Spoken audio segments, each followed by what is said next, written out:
அனைவருக்கும் வணக்கம். இது உங்கள் கரூர் கிளாசிக் கிச்சன். இன்றைக்கி நம்ம பார்க்க போகிற ரெசிபி குக் வித் கோமாளி ஷோவில் விதுலேக்கா ராமன் செஞ்ச ஹனி கார்லிக் சில்லி காலிஃப்ளவர். இதை எப்படி செய்யலான்னு பார்க்கலாம் வாங்க. ஃபஸ்ட்டு காலிஃப்ளவர் இந்த மாதிரி சின்ன சின்ன பூவாக பிரித்து எடுத்து வச்சுக்கோங்க. இதுக்கு தேவையான அளவுக்கு உப்பு சேர்த்திட்டு நல்லா கொதிக்க வச்ச தண்ணி விட்டு ஒரு 5-10 நிமிஷம் போல் இதை அப்படியே தண்ணியில் விட்டுருங்க. அதில் இருக்க ஏதாவது புழுவெல்லாம் இருந்ததுன்னா கூட வந்துடும். இதுக்கு ஒரு பேட்டர் ரெடி பண்ணால் அதுக்கு 4 டேபிள் ஸ்பூன் மைதா, 2 டேபிள் ஸ்பூன் கார்ன்ஃப்ளவர், இது ரெண்டுக்கும் தேவையான அளவுக்கு உப்பு, காரத்துக்கு ஒரு அரை டீஸ்பூன் போல் வரமிளகாய் தூள் சேர்த்தி இதையெல்லாம் நல்லா கலந்து தண்ணி விட்டு இதை கரைச்சி எடுத்து வச்சுக்கலாம். இதுக்கு வேறு எந்த இன்க்ரீடியண்ட்டும் தேவையில்லை. மற்றதெல்லாம் நம்ம டாஸ் பண்ணும்போது ஆட் பண்ணிக்குவோம். அதனால் இதை மட்டும் இந்த 4 மட்டும் சேர்த்து தண்ணி விட்டு நல்லா கட்டி இல்லாமல் கரைச்சி எடுத்து வச்சுக்கோங்க.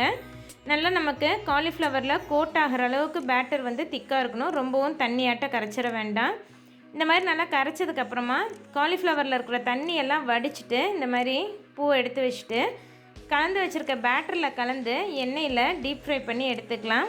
இது ரொம்ப நேரம் பொரியணும்னு தேவையில்லை. நம்ம போட்டதுக்கப்புறம் ஒரு கோல்டன் கலர் வரும், கிறிஸ்பாயிடும். அந்த மாதிரி வந்ததுக்கப்புறமா நம்ம இதை எண்ணெயிலிருந்து எடுத்துடலாம். காலிஃப்ளவர் சுடுதண்ணியில் 10 நிமிஷம் போட்டு வச்சதுலேயே பிளான்ச்சாக இருக்கும். எண்ணெயில் பொரிக்கும் போது இது நல்லாவே வெந்து வந்துடுங்க. இந்த அளவுக்கு கோல்டன் கலரில் ஆனோடனே இதே மாதிரி எல்லாத்தையும் பொரித்து தனியாக எடுத்து வச்சுக்கலாம். இன்னொரு பேனில் ஒரு அரை டீஸ்பூன் போல் வெள்ளை எள்ளு சேர்த்து நல்லா பொரிஞ்சு வர்ற அளவுக்கு வறுத்து எடுத்து தனியாக வச்சுக்கோங்க. பேனில் 1/2 டேபிள் ஸ்பூன் அளவுக்கு எண்ணெய் சேர்த்தி பொடியாக நறுக்கின பூண்டு ஒரு 10 பல், 1 கப் அளவுக்கு பொடியாக நறுக்கின வெங்காயம் ரெண்டையும் சேர்த்தி நல்லா கலர் மாதிரி வர்ற அளவுக்கு வதக்கிக்கோங்க.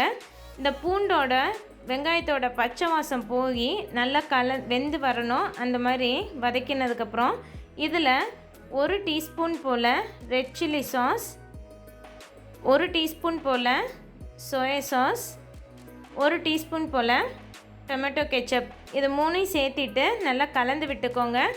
நமக்கு காரம் போதும்னு நினச்சிங்கன்னா இந்த ஸ்டேஜில் வேறு எதுவும் ஆட் பண்ண தேவையில்லை. இல்லை உங்களுக்கு நல்லா சுருக்குன்னு வேணும்னு நினச்சா ரெட் சில்லி பவுடர் ஆட் பண்ணிக்கலாம், இல்லைன்னா பெப்பர் பவுடர் ஆட் பண்ணிக்கலாம். இதில் 1 டேபிள் ஸ்பூன் போல் தேன் விட்டுக்கோங்க. தேன் விட்டதுக்கப்புறமா அடுப்பை ஹை ஃப்ளேமில் வச்சு 1 நிமிஷத்துலேருந்து 2 நிமிஷம் போல் இந்த தேன் நல்லா கொதிச்சு வர்ற அளவுக்கு கலந்து விடுங்க. இந்த நம்ம சேர்த்துன சாஸ் கூட தேனெல்லாம் நல்லா கலந்து வரணும். நல்லா சடச்சடன்னு ஒரு சவுண்டு கேட்கும். அந்த அளவுக்கு கொதிச்சு வந்ததுக்கப்புறமா நம்ம பொரிச்சு வச்சுருக்க காலிஃப்ளவர்லாம் உள்ளே ஆட் பண்ணி நல்லா பெரட்டி விட்டுக்கோங்க. நம்ம கலந்து வச்ச சாஸ் கூட இது நல்லா பைண்டாகி வரணும்.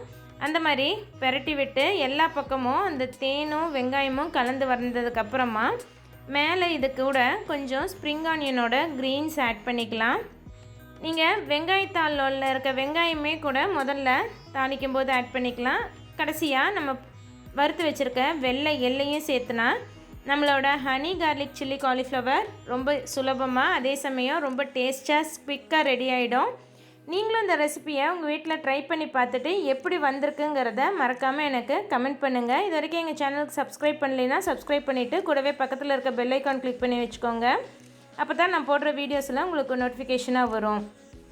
குவிக்காக இதோட நியூட்ரிட்டிவ் வேல்யூ பார்த்துடலாம். நம்ம இன்றைக்கி ஒரு சின்ன காலிஃப்ளவர் கிட்டத்தட்ட 200 கிராம் இருக்கிற காலிஃப்ளவர் எடுத்து நம்ம ஆட் பண்ணி இன்க்ரீடியன்ஸ் எல்லாம் சேர்த்து செய்யும்போது நமக்கு 3 பெரியவங்க சாப்பிட்ற அளவுக்கு குவான்டிட்டி கிடைக்கும். நான் இங்கே கொடுத்துருக்க நியூட்ரிட்டிவ் வேல்யூ ஒரு போர்ஷனுக்கு உண்டான நியூட்ரிட்டிவ் வேல்யூ தான் இங்கே ஷேர் பண்ணியிருக்கேன்.